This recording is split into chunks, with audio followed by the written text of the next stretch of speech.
Adventist World Radio, the voice of hope. Radio feon'ny fanantenana na ny AWR. Semana kuaniwa radio manerantan feoni fanantena ni tundrato kiazava. Raha toka misy ny mamy sy ny mangidy, misy ny tsara sy ny ratsy, misy ny manana sy ny tsy manana. Raha zoina amin'ny saina mahitsy, moa ve tsy aleo ny mamy sy ny tsara ary ny manana no safidiana? Mety ho lazaintsika hoe adala kosa angamba izay miteny hoe ny any mangidy, ny any ratsy ary ny fahoriana ny safidiako. Ankehitriny anefa dia be dehibe ireo te ahazony mamy kanefa misafidy ny mangidy, te ahazony tsara kanefa misafidy ny ratsy, te anana kanefa mizotra ho any amin'ny fahoriana. Raha azavaina bebe kokoa dia izao, toy ny hoe maika dia maika azo izay tsara le olona ka lasa diso lalana ny zotrana kany amin'ny antsana fa tsy tany amin'ile tanjona tokony tratrarina. Tsaroa fa ny ratsy dia satana zany, dia tsy faly noviana mihitsy amin'ny ahazonao ny tsara indrindra, satria avy amin'Andriamanitra izany. Ary tsy misy olona tsara fosaina matahotra an'Andriamanitra izany eto ambonin'ny tany ka hoe maniry sy mifidy miaraka amin'ny satana. Ry mpiaino jaina, betsaka nefa mifandrika sy ny fitaka izay tsy fantatsika akory kanefa apetraka satana ary misy eny amin'ny lalana diavintsika. Toy ireo olona sasany izay maimay te hanan-karena, iaina ampilaminana anatin'ny tranobe sy ny sisa, izay le mamy sy tsara tadiaviny kanefa lasa mangalatra, misoloky na mamono olona mihitsy azy izy mba hahazahoany izany. Moa ve rariny izany aminao? Izay le hoe nizotrana kany amin'ny antsana. Tsarovy ary tady dio mandrakariva fa niezaka nataonao manokana azahoana zavatra iray tamin'ny lala marina nirahanao tamin'Andriamanitra no mamy sy tsara indrindra. Ahoana ho voalaza ny tenin'Andriamanitra ho antsika ao amin'ny oabolana 7:20, andininy 20 sy ny 20. Hoy izy hoe: izay olona mahatoky tokoa dia ho be fitahiana, fa izay maimay tahanan-karena dia tsy maintsy ho elohina. Ny mpialona dia maimay tahanan-karena, tsy fantany fa hanjoa azy ny alahelo.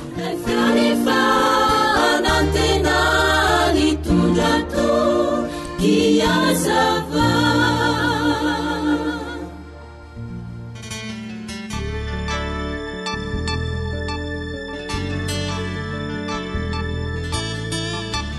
Antoko-pihira antso mamantona alina imeritsy atosika. Ilala miakatry natatsy imantsy zorako lala maova tsy torifany sotriray makany ananitra. Ilala miakatry venofe no zavatsarotra olona nao misesy ady tsy horesy fandrika izay mivelatra.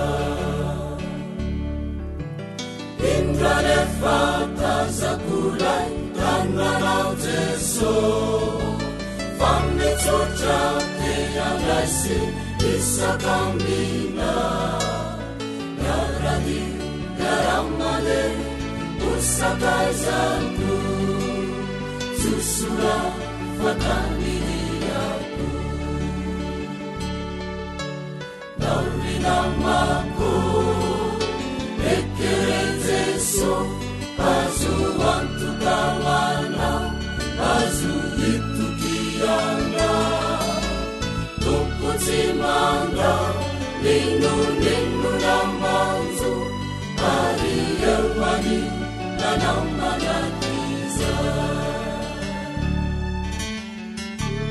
tsy efa W ra koa mandeha zegny zalamo tsara izy ao e.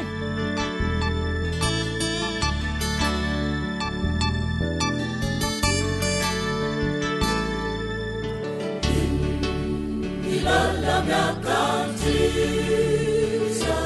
misa ideza la vita Sinzu pendiwe Maruirame Sakala Simansi warana Ilala terizi Mozi Imansa danaku Fenu waramba Sadi fenuzi Lahata Natangu vya vitu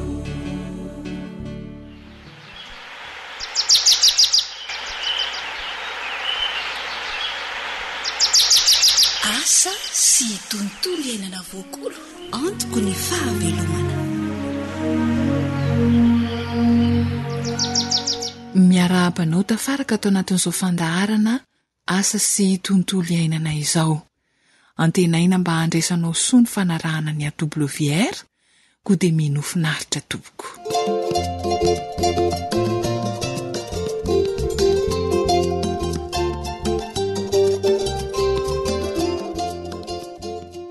Mety zao ka tantara no soratan'ny Zoanitra ho velomin'ny Nartina sy Rila.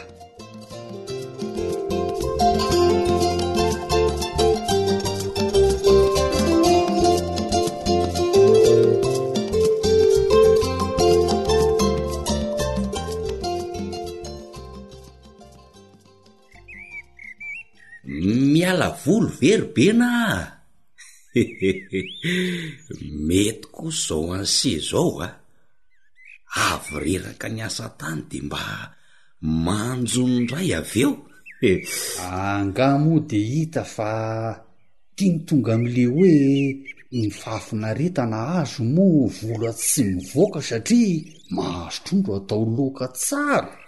Mety zao ka fa ny tena mety atoroko any bena io tanimbary andeha amboleny sy vary io raha io ny ompiana trondro oka fotsiny oshitia tsy amboly vary ndray azy zany fa atao toerana fiompiana trondro ny tanimbary de aizandray zay no ahita vary atody taona ringatia tsy azo bena mihitsy fa tsy zany viny voalazay ny moty eo hovaina toeram-piompiana trondro io tanimbary ambolena vary io. Iza ny teny an'izany sady ambolena vary no iompiana trondro ribena zay ny tiako lazaina.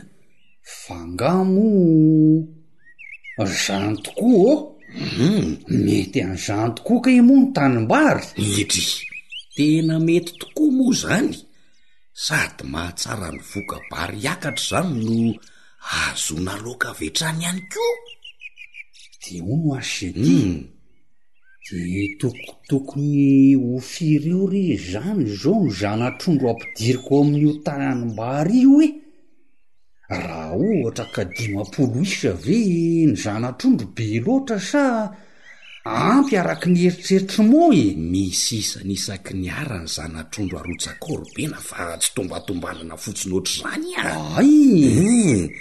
indrindra raha te azo vokatra betsaka se de tsara raha atao ara-teknika daholo ny fikarakarana rehetra fangany ilan'izany fa tsy hoe arotsaka fotsiny ny zanatrondro de miandro ny vokatra teneniko any seribena fa raha tsara karakara ny tanimbary amboleny sevary sady ompiana trondro de ahoana sety ny voka-bary mahazatra azo ny se amin'io tanimbary be io itombo 5,500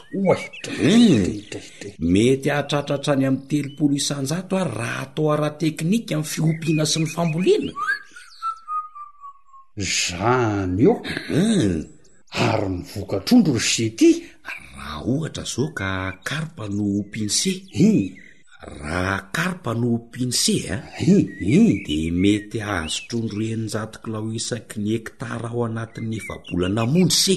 Se tia marina fi zany adraisy raha toy izany sehatra amin'ny enim-bolana ary zany fiompiany zany de mahatratratra any amin'ny 700 kilao isaky ny hektara zany. Tena marina ve zany resaky mozan sa mivazovazo indray moy ohatra za ve de anany any amin'ny bena am'izany iza mahita efa iainana eny zany otry hitako nareo nefa mahazoazo kibo aiza kosy zay no asaiko manentana ny semba iompitrondro an-tanimbary fa sakafo matsiro no manampy amin'ny fivelomana ihany ko. Dres raikitra fa iopiko trondro tanibarina io moa tsara fa zao mba atoro ihany fikarakarana rehetra sady tonga de liara teknika io Dres atoroko an'se zany fa mifavonona ny se ny tena zava-dehibe. Dres vonina se tia sady io tanimbarinareo zao tena mety tsara mihitsy ompiana trondro ka anga misy tsy azo ompiana romoa rehefa iompy de mila tanimbary misy rano azo antoka sy azo fehezina tsara fa nahoana se tia satria ny tanimbary tsy ampy rano tsy azo anaovana fiompiana trondro mihitsy. Aiza tokoa moa no iveloman'ny trondro raha tsy ampy rano ny tanimbary ompiana azy ka zay indrindra mantsy ny tanimbary manana fidiran-drano sy ny fivoahan-drano mahaleo tena io tena tanimbary tsara mihitsy. Inona fa tsy ny tanibarina mihitsy zany resanse zany ka ona tonga de ho atorony se azao de zao ve zany ka imezany se fotsiny ako jonoy aloha ny trondro fa raha pito se tongava ny amiko de ambarako an'se amin'ny atsipiriany sady sarotra nefa anovako kisarisary kely fotsiny se amin'ny fanazavany de mora azo kely raikitry io fa manaikitra ribena le trondro io tokoa fa lasa ny fitanse io fitana raha io moa mariny zany baka fa trondro mihitsy angamba no ao io moa oay tena vototra ary le izy kity.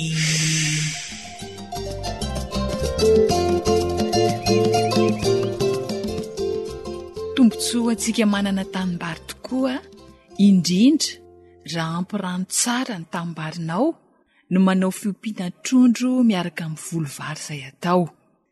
Manatsara ny fambolem-bary tokoa ny fiompiana trondro miaraka aminy satria miena ny borera moa ny fotobary mahazo aina tsara rehefa trongotrongisi ny trondro. Ny vokabary andrasana mitombo ny trondro mbola vola fanampiny fotsiny. Tombontsoa tanteraka ny fiompiana trondro an-tanimbary raha misy rano azo antoka sy azo fehezina tsara ny tanimbary. Tsy de mahatsara ny fiompiana ihany koa ny tany mangatsidrano.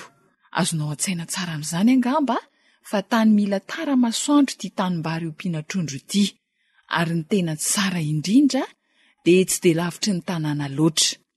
Azonao ompiana tanimbary avokoa na ny karpa na ny tilapia na trondro gasy fa ny isan'izana trondro isaky ny ara no samy hafa miankina amin'ny karaza-trondro izay tiana ompiana. Raha karpa zao no tiana ompiana de 520 isa ka hatramin'ny 50 no isan'izana trondro alefa ao amin'ny tanimbary isaky ny ara. Raha trondro gasy kosa de 520 ka hatramin'ny 70 eo ny isan'izana trondro isaky ny ara. Ary raha tilapia de mitovy amin'ilay trondro gasy ihany 520 ka hatramin'ny 70 no isan'izana trondro alefa ao tanimbary isaky ny ara. Tsy tsara mantsy raha betsaka loatra ny trondro an-tanimbary fa lasa mifanety loatra ka sady tsy aroroka ireo trondro ireo no ratsy ny vokatra ho azo. Andramo miompy trondro an-tanimbary fa mahasoa anao tokoa izany. De izay koa no mamarana ny fotoanantsika androany Zoanitra no nanolotra ny fandaharana aza sy tontolo iainanao anao, ry lahy kosa ny teo amin'ny lafiny teknika izay samy mametraka ny veloma finaritra ho amin'ny manaraka indray raha sitrapon'Andriamanitra. Veloma finaritra io.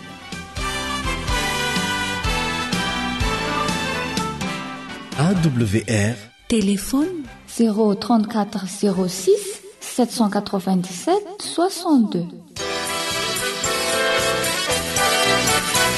AWR manolotra ho anao feon'ny fonantenana.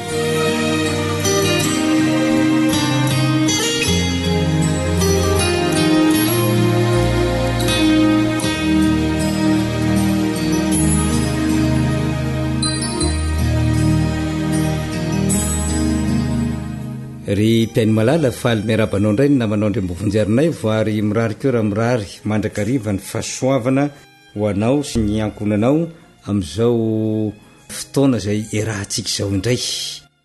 Hamaky teny isika ary izay voasoratra ao amin'ny Koritianina voalohany toko 10:20, Koritianina voalohany toko 10:20 ary ny andininy fa 7:50.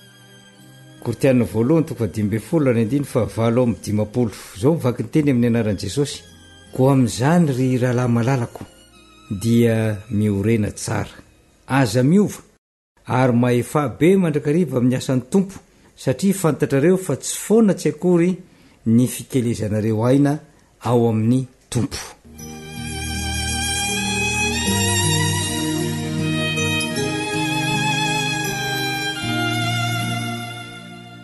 Ry rahalahy malalako miorena tsara. Nahoana moa ny apôstôly Paoly no mamerina izany teny izany ho antsika? Nahoana tsika no asainy miorina tsara? Fa nga misy fototra miozongozona no any amin'izao vanim-potoana izay iainantsika izao. Mandalo fotoan-tsarotra tokoa tsika.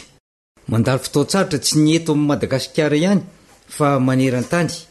Ary raha iresaka antsika manokana eto Madagasikara dia betsaka ny zava-manahirana izay iainantsika ankehitriny. Inona moa zany zava-manahirana izany? Ny zava-manahirana izay mety ampiozongozona ny fototra dia ny fototry ny finoantsika an'Andriamanitra, fototry ny fiainantsika manontolo, mety ampiozongozona ny fototry ny fanantenantsika. Voalazan'i Kristy ao Matteo 4:20 dia efa mazava tsara. Misy fitantarana, fandravana ao, nanambaran'i Jesosy ny andravana ny Jerosalema sy ny aviany indray. Zavatra anankiroa zany, misy fandravana aloha dia avy eo misy fiaviana. Ka ao anatin'ilay fandravana, zay zany ny vanim-potoana izay hojerentsika aloha. Satria ny mampikirotana ny fanorenana, mampikirosy ny fiorenana. Izany no olana izay mianjady. Eo amin'ny andininy fahenina ao Matteo 5:20 dia zao ny voalazany: ary andre ady sy filazana ady ianareo, ko mitandrema aza matahotra fa tsy maintsy ho tonga izany, nefa tsy mbola tonga ny farany. Mazava tsara zany ny tenin'i Kristy eto fa misy karazan-javatra izay miseho, ady sy filazana ady, ary zavatra mampatahotra matoa Kristy miteny hoe fa aza matahotra ianareo, fa zao fotsiny mitandrema, koa mitandrema aza matahotra fa tsy maintsy ho tonga izany. Tsy ny eto amintsika ihany any misy ady, fa ny any amin'ny tany manodidina rehetra manerana zao tontolo zao dia misy ady. Ary ady izay manambara fa tsy misy antony intsony, zany atao hoe fitiavana, tsy misy dikany intsony.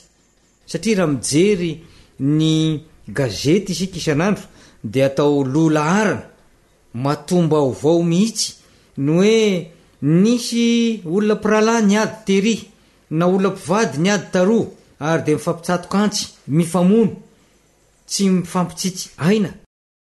Marka 13:20 fa ny rahalahy dia anolotra ny rahalahiny amin'ny fahafatesana, ary ny ray anolotra ny zanany, ary ny zanaka hitsangana anohitra ny ray ny aman-dreniny ka ahafaty azy. Zava-baovao ve ry mpiainy malala? Ny fahitantsika izany toe-javatra izany misoratra amin'ny gazety isan'andro. Tsia, efa tamin'ny andron'i Jesosy dia efa naverina indray izany fa ny ohatra voalohany indrindra zay tsy miafina ary ahaitsika rehetra ao anatin'ny baiboly dia ny tantaran'ny Kaina sy Abela zay nifamono. Nofoiny ny hevitra tsy mitovy, nofoiny ny fanatitra zay tsy nankasitrahan'Andriamanitra ny anankiray satria tsy nanaraka ny sitrapon'Andriamanitra, ary izany indrindra no miteraka olana eo amin'ny fiainantsika andavanandro. Mahatonga ny ady dia ny fahatongavan'ireny adila politika ireny, ny ady pahefana, ny ady voninahitra, eo ihany koa ny ady tany ho an'ny prailova, ny ady vola ho an'ny mpampikarama sy ny mpikarama, eo ny ady solika zay malaza dia malaza ankehitriny, fa rehefa tany misy solika dia miteraka ady, ary misy ihany koa ny ady eo amin'ny tsena iraisam-pirenena zay fandrombahana. Rehefa zoiny zany rehetra zany dia resaka vola sy fananana, fa ny vola no fototry ny ratsy, ary ny fitiavam-bola sy fikaroana io vola io mba hananana azy be dia be no mitondra ny ady. Mampalahelo fa na dia eo anivon'ny fianakaviana aza dia misy ny ady nofoy io vola io, satria ny vola dia mitondra fitiavan-tena, mitondra fitsiriritana, mitondra tsy fahononan-tena, mitondra fialonana, mitondra tsy fitiavana, ary rehefa aveo dia mitondra ny tsy fanajana izay masina. Raha miteny amintsika ny apôstôly Paoly manao hoe miorena tsara, dia mazava ny tiany ambara fa aokontsika tsy voarebirebin'ireny toe-javatra zay manodidina antsika zay efa voalazan'i Kristy fa tsy maintsy ho tonga. Ary raha tsy maintsy tonga zany, inona no adiditsika maha-kristianina antsika amin'ny mazanak'Andriamanitra antsika? Marka 7:10 dia milaza izy hoe mitandrema, miambena, mivavà. Mitandrema, ilay hoe mitandrina dia ohatrany misy hoe fanahiana hafahafa zany ny fandraisana azy, kanefa ny tena tiany Kristy ambara ny ao amin'ny fitandremana dia zao: aoka ho mailo isika, aoka hisokatra ny masotsika, aoka hiaino ny sofintsika, ary ahafantatra sy ahalala ny toe-javatra zay mitranga eo alohantsika, ka azahoantsika manamboatra ny fomba fiainantsika, ny fomba fieritreretantsika, ny fomba fitenitsika, ary mampity izany koa eo amin'ireo namantsika zay tratra ao anatin'izany fandrika izany. Ny faharoa dia hoe miambena, zany hoe miambina izany dia zao miaritory, miaritra ny mafy, miaritra ny atsika, miaritra ny orana, fa tsy hoe rehefa tonga ny orana dia andeha hialokaloka dia tsy mahita intsony ny zava-miseho. Ary inona moa reny orana sy ny rivotra sy ny ainandro zay tiana ambara dia tsy inona zany fa ireo zay alefan'ny Satana, le zana-tsipika, entiny mamely antsika isanandro. Ka raha tsy miambina isika, miaino ny sofintsika, mahiratra ny masontsika mijery an'ireny, dia ho latsaka ao anatin'ny lavaka lalina ihany koa. Ny lakile fahatelo izay omeny Kristy asy anao dia izao hoe mivavà.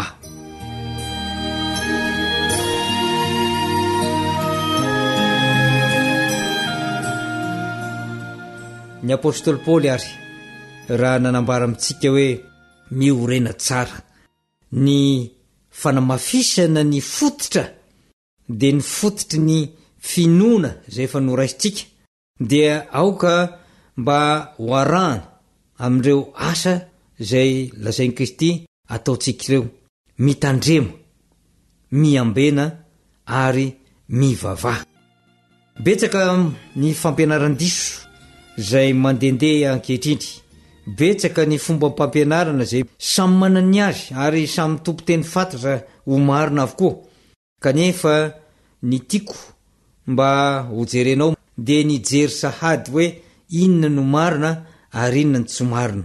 Andinika ny soratra masana ary andalina izany entina mbavaka tokoa, angatahana ny fanahy masina isanandro mba hatsapahanao hoe makaiza tokoa ny lalana zay alehanao.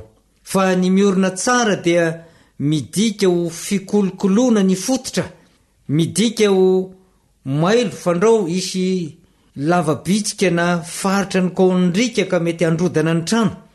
Raha misy faritra hita fa mitritra izay azoarina amin'ny hoe fahotana kely anankiray, dia mila fanamboarana aingana zany, mila entiny eo amin'ny Kristy zany mba ho sitraniny mba amboariny. Esorina ny fakakazo misokomiadana ao ambany fototra, satria reny no fahavalo mikatsaka ny fandrodanana rehetra. Koa amin'izany raha lamalalako dia miorena tsara, aza miova ary mahefabe mandrakariva amin'ny asan'ny tompo. Toko telo reo izay ijoron'ny mpino rehetra, ijoroko sy ijoronao. Miorena tsara, aza miova ary mahefabe mandrakariva amin'ny asan'ny tompo. Ripeny malala maniry indrindra mba anananao ny fanapaha-kevitra manomboka anio, ny mba tanteraka sy ahatoa zany torohevitry ny soatra masina zany, ka andehananao araka ny sitrapon'ny tompo jeny zao. Dia manao velomanao ndray ny namanao Andriambovonjerinaivo ho amin'ny fotoana manaraka. Veloma tompo.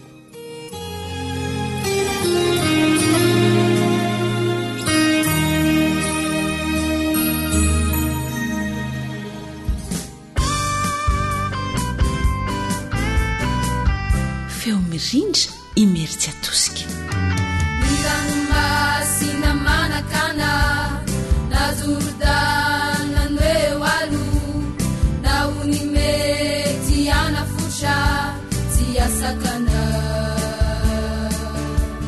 niranu masina manakana na Jordana nwewalo siasakana sianupana uzeso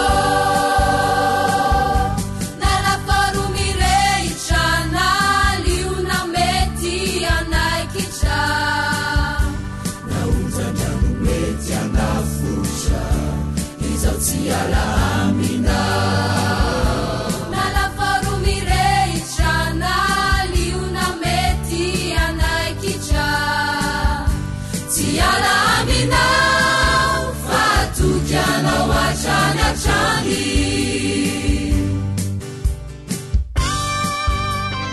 Radio Femini Fanantenana.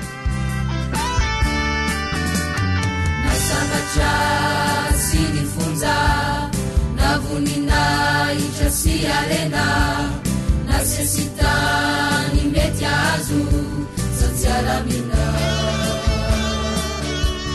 nasabacha sinifunza navunina ichasi arena tialamina ufatu jana wachanya cha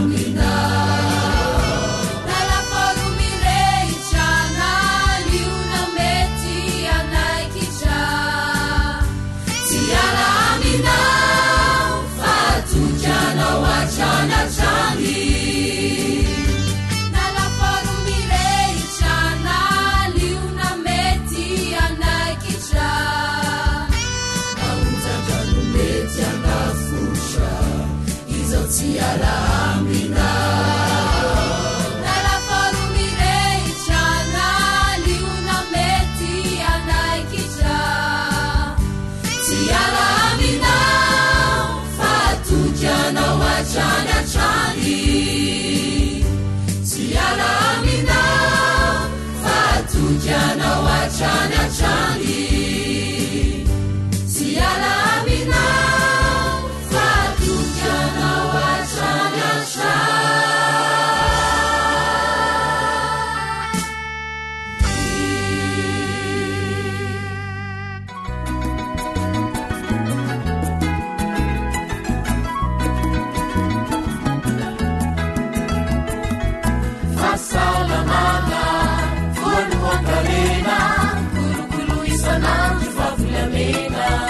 Harena ny fahasalamako. Harena ny fahasalamako. Alalana ulu sama kejena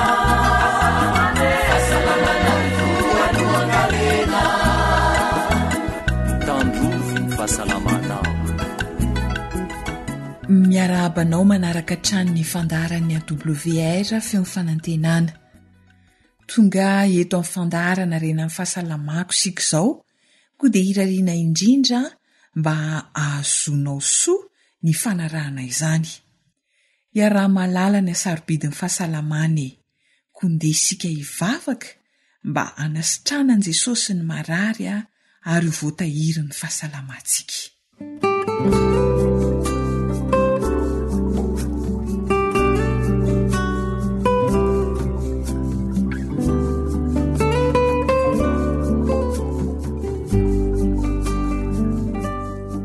Misaotranao zahay ray o, fa mbola afaka andray ireo torolalana ahafahanay misoroka ny aretina azo avy amin'ny sakafo izay ampitirinay ao anatin'ny vatanay. Ampio ny tsirairay mba ampiatra ireo torolalana ara-pahasalamana izay ampitaina amin'ny alalan'ny mpanomponao. Ao ireo izay tratry ny goty, ny fahatsetseman'ny lalandrà sy ireo aretina maro samihafa izay avy amin'ny sakafo. Mamelany eloko izy ireo raha toa ka nisy tsirambina natao tamin'ny fisakafoanana. Sitrano izy ireo Jesosy io, ary ampio izahay mba hanova ny fomba fihinanay mba hanananay ny vatana salama sy tomady. Amen.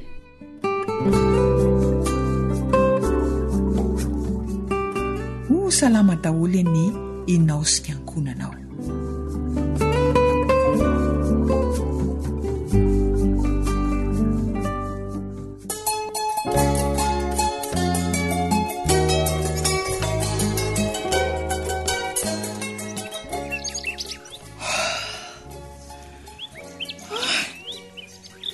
Mba mandehana mora fa tsy araka tsony ny dianareo Rodolphe mariny. Orgeria, mba mivera vatana fa matavy loatra ianao no aton'izany. Iza koa zao mandeha mafy eo ka. Jereo any tenao raha tsy sanasana ohatran'ireny dokobavy na fariny. Le retsia matoko le Dolphe be ty. Mateone injeo arasay sady amin'izay mba sitrany ay mba mitsa ny tavy be anao io.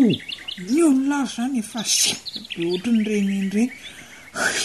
Mba hainao io fitiavako manao io. Ny ao ambadika zao atavezana zao aretina zerbea.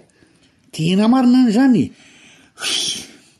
Ka inona ary no ataoko fa efa mba miezaka manina sakafo hohaniko ihany anie za fa jery eo mbola zao ihany. Retsy. Raha omby amidy aloha ianao tena tsy mahafaty atoko mihitsy ka. Mitady an'zery mihitsy angamba ty Dolphe tika. Atoko malala ny anarako any ianao.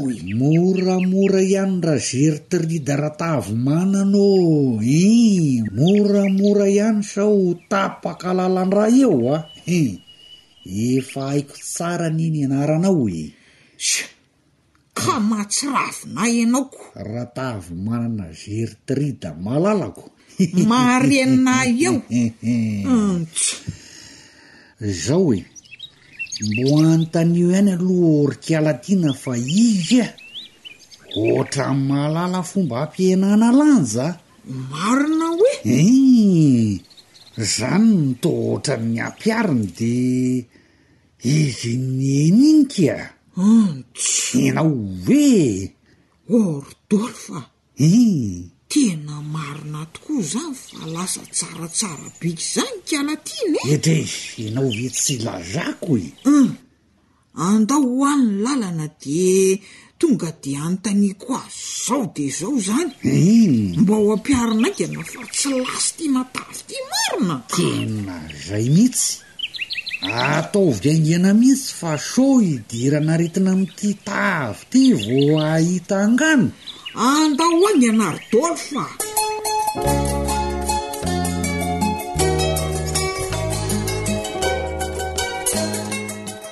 Mety ola ny fahasalamana tokoa ny fioaran'ny lanja tsy araky ny tokony ho izy. Matetika dia sarotra ny manena tena kanefa ny atavezana dia azo etreretina koa hoe mety mitarika aretina ho an'ny vatana. Betsaka ny fomba atao ampianana vatana, mety hoe mifady sakafo, manao fanatanjahantena maherihery, misy ireo manatona mpitsabo mihitsy manao fitsaboana manokana. Iresaka mahakasika izay fampianana ny lanja izay indrindra ny fandaharana. Manana vahiny sika ifampitafatafa ntsika eto miaraka amin'ny namana Rila, omentsika azy ireo avy hatrany ny fitenenana.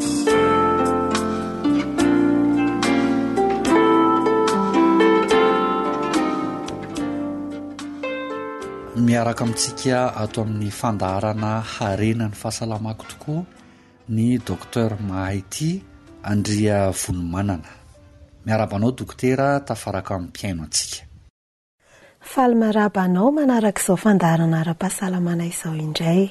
Ia, inona ary ny loha hevitra masoa hoentina anio? Anio sika dia andinika loha hevitra anankiray hanatsarana ny fahasalamantsika. Ireo torohevitra 5 ampianana lanja tsy mifady sakafo. Torohevitra ampianana ny lanja nefa tsy mifady sakafo. Tena mahaliana be zany a. Andao ary horesana hoe inona zany e? Matetika sika no tsy misotro rano satria tsy tiany tsirony rano. Anefa ny rano no torohevitra arosoko voalohany anao mba ho fanatsarana izany fahasalamana izany. Misy tro rano bebe kokoa. Rano no torohevitra voalohany. Fa inona dokotera no asan'ny rano amin'ny fampianana ny vatana? Natao hanampy anao amin'ny fampianana ny lanjanao ary ahafahanao mifehy tsara kokoa ny abetsahan'ny sakafo hohaninao. Manahoana zany reny olona efa zatra misotro jus isan-karazany reny? Sa ve mety ihany reny? Azonao atao ny manova tsikelikely ny zava-pisotro toy ny soda na ny ranom-boankazo amin'ny rano. Misy hanitra natoraly amin'ny fampidirana voankazo, voasary makirana na voasary, legioma toy ny kokombra na zava-maniry manitra toy ny solila. Azonao atao mihitsy aza ny mampifangaro azy ireo. Azonao atao ny mampiditra ireo voankazo tianao ao anatin'ny rano fisotronao amin'ny tavoahangin-dranonao. Ia, inona ary ny fanentanan'ny dokotera mba hampazoto ny olona te-hena hisotro rano tsotra na le rano izay nitany sain'ny dokotera teo? Manoro hevitra anao aho hividy tavoahangy izay tianao. Ho voasarika kokoa ianao amin'izany hisotro rano ary hanampy anao izany handany rano bebe kokoa. Sosokevitra iray hafa ahafahanao misotro rano bebe kokoa dia homany mialoha ny tavoahangin-dranonao araka ny fatra tianao sotroina mandritry ny andro iray. Indraindray dia tsy ampy ny rano sotrointsika satria sahirana be sika ary tsy manam-potoana hitsangatsanganana hamenoana ny tavoahangy. Misy vokany tsara maro an'ny vatana ny rano ary ny vatantsika dia rano no mamaritra ny ankapoben'ny vatantsika.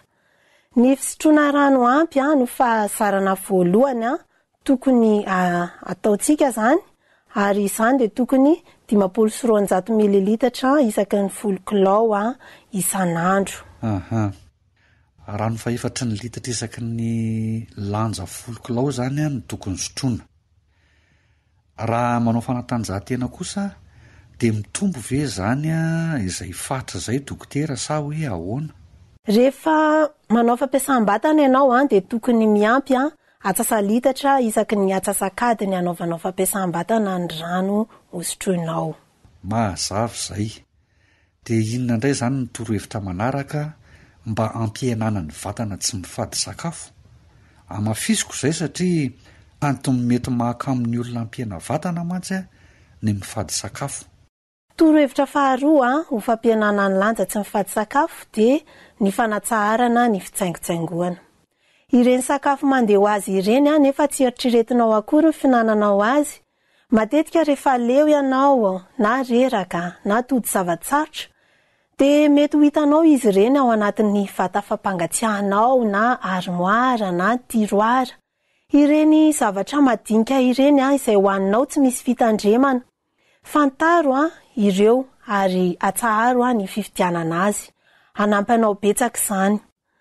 Ny tsakitsaky tsy ara-pahasalamana no resahako eto fa tsy ireo sakafo mahasalama toy ny voankazo dia azonao hohanina ihany.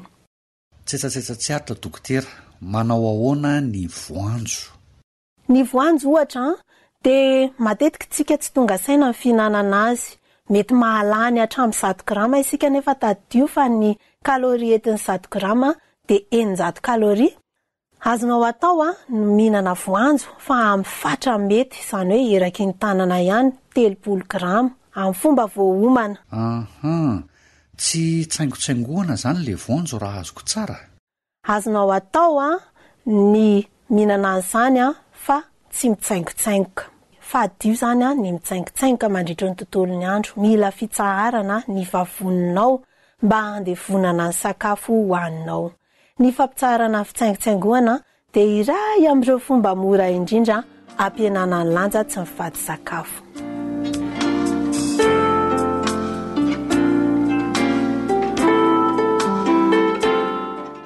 Ya, inona indray ary ny torohevitra manaraka dokotera? Ny torohevitra fahatelo dia mampiasa lovia kely kokoa. Voalaza fa ny atidohantsika dia tsy manana fahafahana misafidy an'izay tokony hojerena.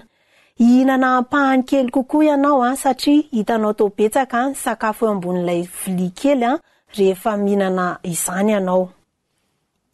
Torohevitra fahaefatra dia hakatona ny lakozia. Mametra fotoana iray izay aorianan'izay dia tsy mahazo misakafo intsony ianao, tsy misy sakafo mahazo miditra ao am-bava intsony. Akoatra ny hoe rano izany. Tsy misy siramamy afaka miditra intsony. Inona no mety ho tanjon'izay dokotera? Ny tanjona dia mela ny taovam-pandevonan-kanina hiala sasatra. Amin'izao fotoana izao dia lava loatra ny fotoana isakafoanana ary fohy loatra ny fotoana tsy hinanana sakafo. Izay midika fa mihinana be loatra isika ary tsy manana fotoana ampy handevonana sy ampiasana ny angovo avy amin'ny sakafo ny vatantsika. Raha tsy misakafo intsony 3 ora eo alohan'ny atoriana isika dia ahita fa maivamaivana kokoa isika ary ahita torosaoma tsara rehefa matory. Matetika amin'ny malagasy alohan'ny atory mihitsy vao tena mihinan-kanina. Mety ho sarotsarotra ny manova an'izay fahazaran'izay inona ny torohevitra azona omena mahakasika an'izay dokotera? Raha toa sarotra aminao izany dia ataovy tsikelikely ilay izy. Toy ny fanajanonana 30 minitra mialohan'ny atory andro vitsivitsy. Avy eo ampitomboinao atindray alohan'ny atory mijanona amin'ny sakafo farany ary hitanao fa mora aminao ny anaraka izay atindiny 3 ny farany sakafo alohan'ny atory. Dia raha ohatra ianao zany atory amin'ny 7 alina dia amin'ny 9:00 ianao no farany misakafo. Raha miara-mipetraka amin'ny fianakavianao ianao dia entano ny fianakavianao hihinana miaraka nareo amin'ny hariva. Ho mora kokoa aminao no apiditra ny fanapahan-kevitra io rehefa miaraka amin'ny fianakavianao ianao manapa-kevitra. Tadio fa ny atintsika dia anisan'ny taova manadio ary manomboka miasa ny aty manomboka amin'ny 2 ora maraina hatramin'ny 4 ora maraina. Noho izany raha sendra mifoha ianao amin'ny alina dia aza mihinan-kanina intsony, misotro rano fotsiny raha mangetaheta ianao. Eny ary, hiditra amin'ny torohevitra fahadimy sady tsika. Inona moa izay torohevitra fahadimy izay dokotera? Ampiasao ny teknika fihodinan'ny macronutriments. Ya, azonao hazavaina bebe kokoa ve izay? Ireo macronutriments dia ny glucide, ny protéine ary ny lipide. Tsy voatery hitovy tanteraka ny fihinananao isan'andro. Amin'ny andro sasany dia tsy noana kokoa noho ny hafa isika, fa amin'ny andro sasany dia mandory kaloria bebe kokoa noho ny hafa isika satria manao fanatanjahantena na miasa bebe kokoa. Azonao atao ohatra amin'ny andro manao fanatanjahantena mafy ianao ny manomana glucide izay saro-devonina kokoa nefa tsara ho an'ny vatana toy ny vomanga, ny quinoa, ny pâte complète, ny pain complet. Rehefa mihinana glucide betsaka kokoa ianao amin'ny andro io dia ahianao sakafo be menaka na matavy. Rehefa tsy manao fanatanjahantena ianao dia feranao ireo glucide ireo. Tsy mihinana sakafo misy tavolo mihitsy ianao amin'izay fotoana izay ary betsaka kokoa ny proteina hoaninao a sy ny legioma ary ny sakafo misy tavy tsara toy ny zavoka, ny huile d'olive, ny voanjo sy ny sisa. Afaka mihinana parsikla ihany koa ianao. Mihinana mandritry ny andro 2 misesy glosida sarotra kokoa toy ny resako teo aloha teo ireo sy ny proteina mahi ary aveo ny andro 2 manaraka ahena ny glosida fa mihinana proteina bebe kokoa ary lipida bebe kokoa ary aveo 2 na 3 andro ny sakafo voalanjalanja amin'ny sakafo rehetra araka ny fatra mety.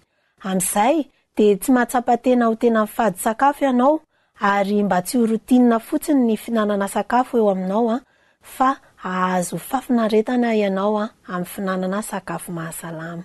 Mankasitraka indrindra dokotera.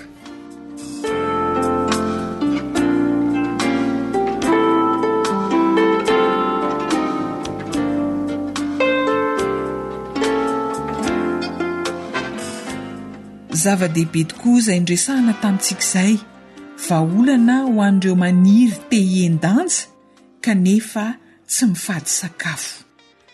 Torohevitra 10 monja izy teo andao averintsika kely mba ho hay tsara e. Ny fisotroana rano-tsotra ka fa 4 litatra isaky ny lanja 10 kilao.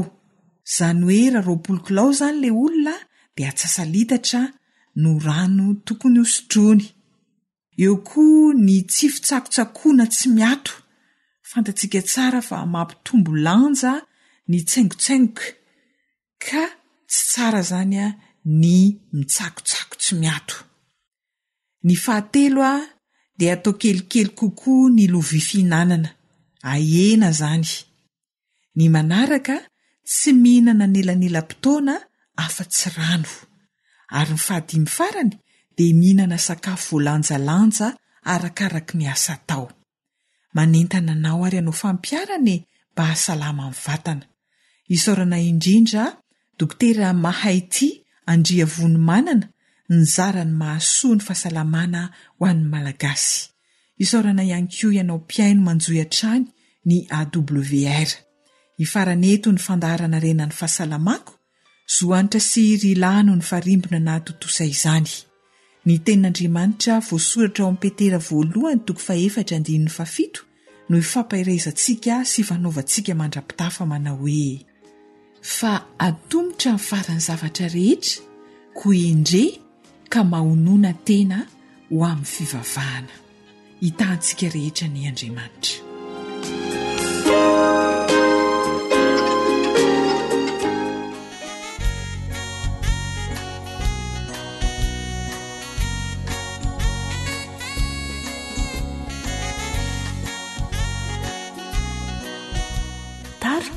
Giovanni.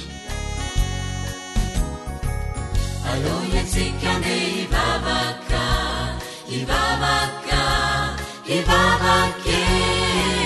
hivavaka minandra manitra ilay nangatsika. Aloha tsika ndeha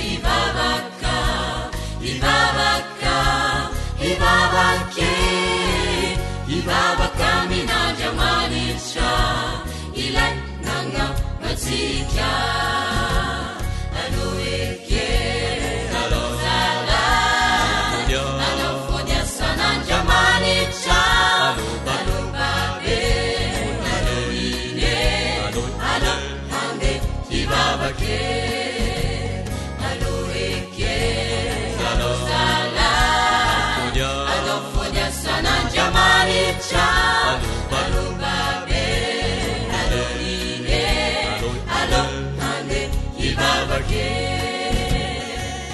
Ankoatra ny fiainoana amin'ny alalan'ny podcast dia azonao atao ny miaino ny fandaharany radio AWR sampana teny malagasy amin'ny alalan'ny Facebook isanandro amin'ny ity pejy ity AWR feon'ny fanantenana.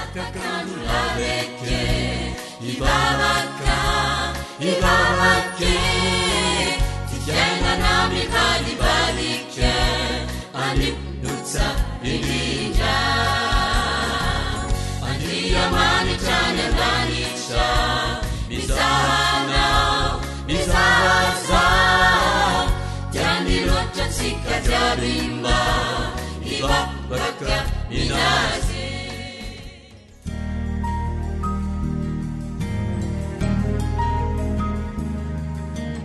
fa ny teninao no fahamarinana. Taridalana manokana fianarana baiboly avoaka ny Fiangonana Adventista Maneran-tany. Iarahanao amin'ny radio feo ny fanantenana.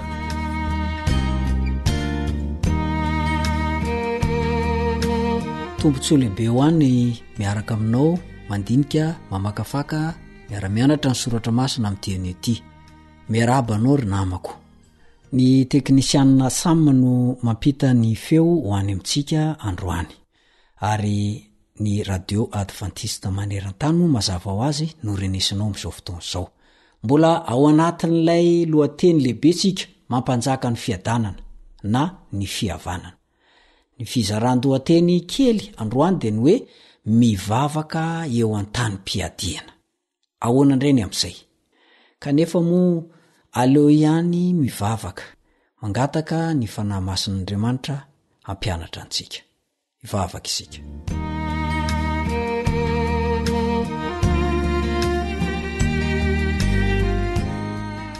Rainay izay ny an-danitro, andinika ny teninao izay. Aoka mba ny fanahinao no hampianatra anay.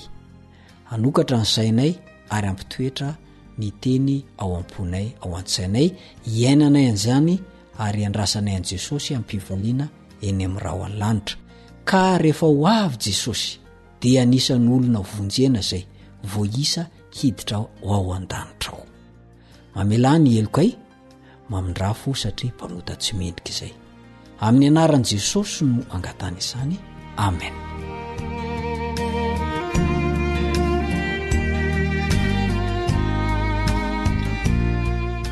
Mivavaka eo an-tany-piadiana. Mbola mila ho azavaina aminao indray ve hoe misy ady hifanandrina ny tsara sy ny ratsy eto amin'ity izao tontolo izao misy antsika ity. Ary zasy ianao dia tsy maintsy tafiditra ao anatin'io. Tsy afaka hiteko io fotsiny sika ka hitazana zay fiafaran'ny ady, zay fizotran'ny ady. Tsia mandray anjara amin'izany izaso ianao. Ary nantsoan'Andriamanitra zaho, nantsoan'Andriamanitra ianao ho isan'ny miaramilany hiantafika hanohitra an'izay herin'ny ratsy izay. Nomeny asa ianao ny fitaovam-piadiana zay efa nitany saina tamin'ireo lesona sy famakafakana ny soratra masina teo aloha. Efa niraisinao ve ireo fitaovam-piadiana ireo? Efa nanaovanao ve? Zay ny fanontaniana mipetraka. Efa nirotsaka ny ady ve ianao? Sa mbola mitazam-potsiny? Tsy afaka ianao, tsy afaka aho, tsy maintsy mandray anjara. Zay tsy miady dia efa resy. Ary anisan'ny tsy maintsy horingana eto amin'ity tany misy antsika ity. Androany sika dia jery an'ilay hoe mivavaka eo an-tany-piadiana. Mandrisika ny mpino izay hoariny amin'ny miaramila i Paoly eo am-pamaranany ny antsony. Le fandrisina eto dia hoe hanao ny vavaka ho vaindohan-draharaha. Hivavaka mandrakariva ho an'ny olona masina rehetra, ary indrindrandrindra ho azy ihany koa. Izy moa dia ilay iraka mifatotra na iraka migadra. Efesianina 4:9-12. Azo raisina ho anisan'ilay sary anoatra momba ny tafika ihany koa io antsony io ho amin'ny fivavahana io, satria fomba nazatra teo amin'ny ady fahiny koa ny mivavaka miantso an'Andriamanitra. Ary ireo Andriamanitra jentilisa no antsoina tamin'izany rehefa tonga ny ady. Dia entin'ny Paoly koa ny fisainan'ny kristianina. Raha miantso ny Andriamanitra ny jentilisa rehefa miady izy eny an-tany-piadiana, dia isika ihany koa tsy tokony hanao antsirambina ny atao hoe mivavaka. Manahoana ny fomba fivavakantsika? Fa gaga mihitsy hoy Hélène Goldwait, mpanoratra boky kristianina. Gaga mihitsy ny anjely hoy izy mahita antsika ka mivavaka. Kanefa ny ady ka mangotraka be. Betsaka no mijery an'io ady fanaovan'i Kristy sy Satana io hoe mieritreritra fa hoe tsy misy fiantraikany eo amin'ny fiainany manokana zany. Tsia. Ny taranak'olombelona ray manontolo mihitsy dia voafoaka amin'ilay ady goavana fanaovan'i Kristy sy Satana io.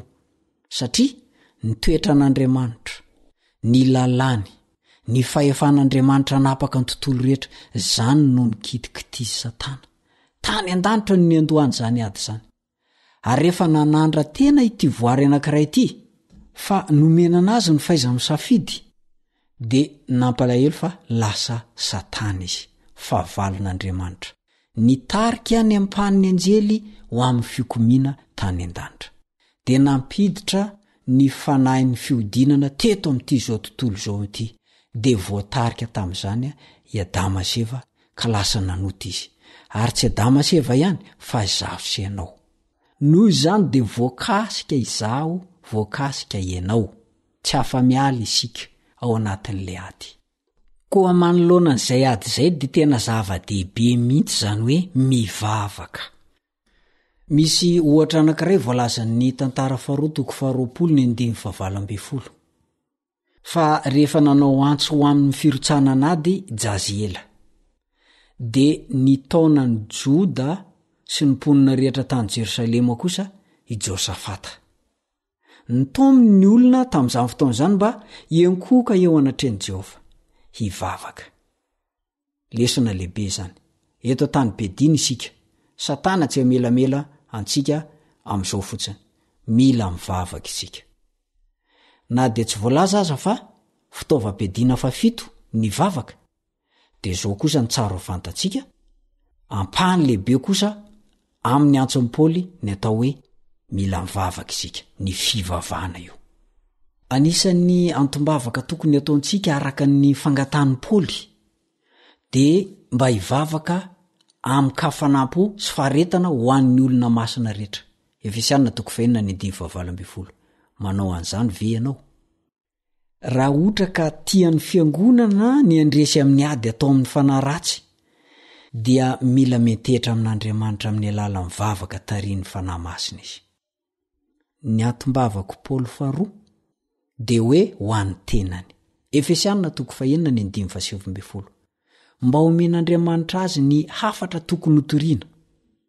Zay manko voalaza hoe mba omena ahy amin'ny fotoana mety ny ilobava amin'ny fomba araka ny tokony ho izy, amin'ny fahasahiana hampafantatra dia ny amin'ilay lohahevitra manandanja indrindra dia ny amin'ny zava-miafina momba amin'ny filazantsara. Efesiana 4:9-12.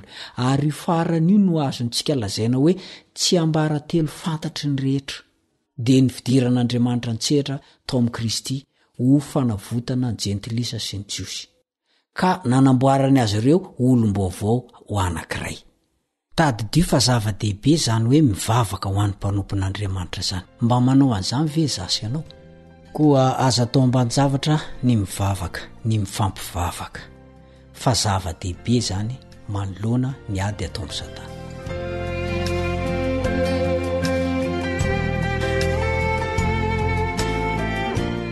Hatreo indray ny fotoana iarako aminao amin'ity ary mametraka mandra-pioana aminao ny namanao ry Sarandrenjatovo.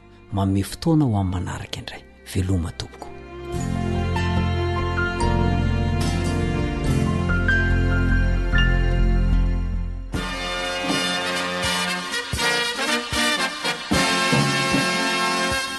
Adventist World Radio, The Voice of Hope.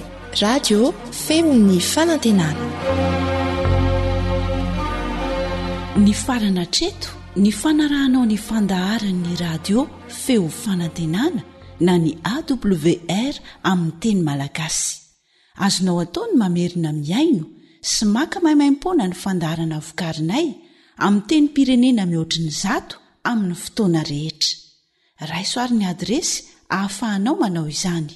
awr.org na feofanantenana.org.